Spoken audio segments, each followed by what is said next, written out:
ನೋಡಿ ಫ್ರೆಂಡ್ಸ್, ಈ ಚುಮು ಚುಮು ಮಳೇಲಿ ಕೂಡ ನಮ್ಮ ಬ್ರದರು ಕೆಲಸ ಮಾಡ್ತಾಯಿದ್ದಾರೆ. ಕಾಯಕ ಕೈಲಾಸ ಅಂತ ಬದುಕ್ತಾ ಇರೋರು ನಾವು ಅಷ್ಟೇ ನೋಡಿ, ಕೆಲಸ ಮಾಡ್ತಾಯಿದ್ದೀವಿ.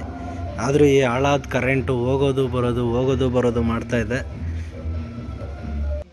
ಜೀವನದಲ್ಲಿ ಮಾಡ್ಕೊಂಡಿರೋ ಕಮಿಟ್ಮೆಂಟುಗಳು ಮತ್ತು ಜವಾಬ್ದಾರಿಗಳು ಇವನ್ನೆಲ್ಲ ನೆನೆಸ್ಕೊಂಡು ಮಳೆ ಗಾಳಿನ ಕೂಡ ಲೆಕ್ಕಿಸದೆ ಕೆಲಸ ಮಾಡ್ತಾಯಿದ್ದೀವಿ ಕಣ್ರಿ ನಾವುಗಳು.